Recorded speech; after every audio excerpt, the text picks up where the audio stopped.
Our interests include Taiwan until we have achieved semiconductor independence. So yes, I will be very clear that we are fully prepared to actually see that through, that we will move for 2 Ohio-class SSGNs to the South China Sea, as well as to the Pacific. We will move destroyers through the Taiwan Strait. We will enter our alliance with India. We will pull Russia out of its military alliance with China by ending the Ukraine war. This is how we deter them. But after 2028, after the end of my first term, we will be in a position to say our commitments will be different. Xi Jinping will not go for Taiwan until the end of my first term. Ooh, I got some stuff to say about this. Welcome back to the program. Dana Loesch here with you, bottom of this first hour. That's Vivek Ramaswamy, who's having to answer a lot of questions. I said yesterday, if you listen to the program, and I also put out, this is why you need to subscribe, by the way, to Substack, Chapter and Verse, my newsletter, because you have the second part comes later today. The first part, will the real Vivek please stand up? It is, literally, he's held both sides of an issue on every single issue. And this actually isn't any different. And I talk about this one in depth later on today. But to address this soundbite, so this is just this is just, a few days ago. I think it's first off, he was doing this he was talking about Taiwan in a conversation about Ukraine. And I thought that it was a really bad comparison. It was a very bad comparison. I thought it was very crude in its simplistic understanding of the issue. And he has defended himself on foreign policy issues, saying, well, quote, let's just call a spade a spade. I didn't know much of this 6 months ago. That's a direct quote from him from a conversation just the other day. Now, I kind of have a problem with that because I feel like that's not, for parents with draft age kids, for people whose spouses or parents, can be commanded by the commander-in-chief to go fight in a foreign war. I just feel like learning on the job isn't an assuring thing in times like these. And that's kind of what this is. We're facing a monumental geopolitical threat. Now, I also say this too, as someone who has been a neocon or against neocons her entire life. And I've been anti-war until the last resort her entire life. And it's, in many, many occasions, has put me directly at odds with the Republican Party. And I've, there were people in the Republican Party that were kind of warming up to me. And then when I would disagree with them on some of this stuff, I don't know, they don't like me anymore. So I say, but here's the thing, even I understand the importance of maintaining alliances. And you maintain alliances because the really U.S. influence is part of the reason why it can be successful is the health of alliances. Having alliances means you don't have to go in and have a foreign war. It means you don't have to do some of this other stuff. It's peace through strength. Even I recognize the difference between foreign welfare and protecting alliances. And that's what this comes down to. And these are alliances, by the way, that the United States uses as a first layer of defense against foreign aggression. So I think that should, also, you should mention that. Emboldening China and weakening allies has consequences. So the first thing I thought of when he said this, because he's basically saying, I just let China have Taiwan. Again, I think the reasoning is crude in its simplicity, and I think it demonstrates a very limited understanding of tensions in this region. So as long as the tech bros get their chips, right? Because they were talking about superconductors. So as long as the tech bros get their chips, then it's okay for jackbooted commie thugs to go where they please, invade where they please. I mean, the U.S. has no interest in Ukraine. You can't compare Ukraine and Taiwan. There is no interest that we have in Ukraine. You will not be able to persuade me. You can have your opinion. I would agree with you, but we'll both be wrong. And we can't have that. I got to balance out the power of the earth here. It's a land dispute between a dying power and an area that was formerly under its control. Bottom line. Second, we are not reliant upon superconductor manufacturing or access through the South China Sea in Ukraine like we are with Taiwan. It's not just about superconductors. That's why I don't know why he just focuses on that. I mean, we stupidly rely on some dirty Russian oil and gas. Well, the EU really. But Russia is not in any position to lay claim to a majority of oil and gas resources in the exact same way that China is in a position to and currently holds a monopoly on rare earth elements that literally fuels the entirety of the green agenda. And again, this is not third. It's not just about superconductors either. I mean, this is about maritime status quo through one of, if not the most important trade routes in the entire world. And China made it clear, very clear, that its ambition isn't just claiming Taiwan, but controlling that whole route, that whole area, the South China Sea. And so it's not just about superconductors. Emboldening China and weakening allies has consequences. So, for instance, you guys know the Five Eyes, right? The Five Eyes, that's the group of nations that they share intelligence, etc. They got called Five Eyes because of the secret, whatever eyes only. New Zealand is a member of Five Eyes. They could not bring themselves. Do you remember this?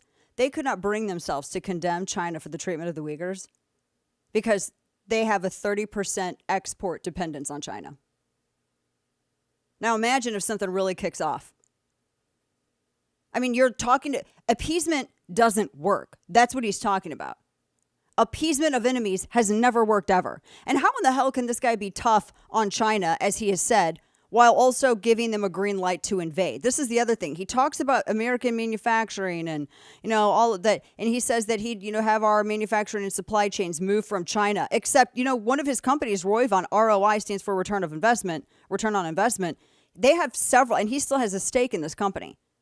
They have several Chinese subsidiaries. He absolutely has it. By the way, if you would like to see receipts, they're all published at Substack. He has a stake in that company still. They have Chinese subsidiaries. Now, we sit here and talk all the time about Joe Biden's family business dealings with China and whether or not he's compromised on that. Would that not be similarly so with a guy who's making millions of dollars off Chinese subsidiaries through one of his companies? I mean, can you hold simultaneously both positions? I think that's a fair question. And there are people out there who weakly try to defend him and say, oh, you're just attacking him. Excuse me. Excuse the hell out of me. No. This is a political contest. This is a guy who came from nowhere. He has no political record. He has not been vetted by the public. By God, it is our responsibility as citizens to vet candidates who want to go for the highest office in the land. You do not get to dodge questioning. You do not get to deflect. You either answer the questions and you submit to being vetted or get the hell out of the race. We're not doing this attack. They're attacking. This is called vetting. This is what free people get to do to people who want to lead them. Now, I got a lot of questions about that exchange. That's not the only question I got. Can we play? Let's roll audio soundbite. This is 13. This is pretty amazing because he's talking about the inheritance tax. And this is one of the pieces that you got last night, the death tax. Again, this is a guy who talks a very good game about the American dream. He did this interview where he was arguing for a minimum 59% tax, and then he cited a well-known socialist named Thomas Piketty. Listen to this audio. You are embracing, you correct me if I'm wrong, an inheritance tax rate of at least 59%. Fair? So this is a thought experiment in this book. It is unimplementable in the current U.S. system. Why didn't you say that in the Here's book? actually where I come out. Would you, if you could? I would not in that narrow context because of the consequences of it. But I stand by the thought experiment in this book, which was this. Look, and this goes to exactly why on the affirmative action topic, I've also said I would let go of legacy admissions at Harvard. I want an even playing field. I say this as somebody who's earned many hundreds of millions of dollars over the course of my life.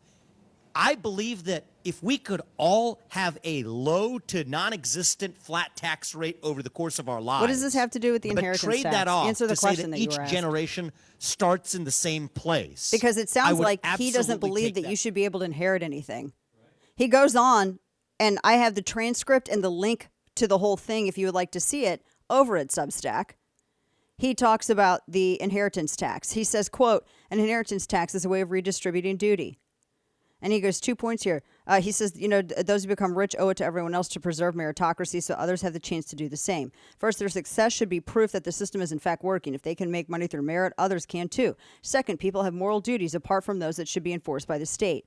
And he goes on to say, talks about moral duty. He was asked about the 59%, and he was asked directly about that. And he says, quote, if anything, I'd take the figure Piketty and say arrive as a minimum. We shouldn't allow people to become billionaires just by having rich parents, end quote. So you're citing a socialist. That's his direct quote. That's the only clip of the exchange that exists. The entire transcript I have linked for you at chapter and verse over at Substack. So he's saying, he talks on one hand about the American dream, and then on the other hand, he literally cites a socialist and calls for a minimum, by the way, of a 59% death tax. Meaning that the government, he thinks, should be the beneficiary of your life's hard labor and not your own family. That when you die, you don't get to you don't get to determine what happens to the fruits of your labor while you're living. Even if that includes going to your children upon death. Why the hell do you think people work so hard? Do you think that if I was told that everything I worked hard for had to go to the government, I'd be on welfare? I would have no incentive, no motivation, and no one else would either. This is anti-capitalist, and he tries to cover his butt and give himself some plausible deniability by saying, oh, well, in the beginning, but then it's dragged out of him. He's like, well, it wouldn't work, maybe totally practically. Well, then why are you citing it? And by the way, in your book, which I read this part of it because I wanted to make sure that this was correct, you didn't actually add that caveat in there. So I got questions. This is what I'm talking about. You have somebody who comes out of nowhere and people want him to be like the new conservative thought leader.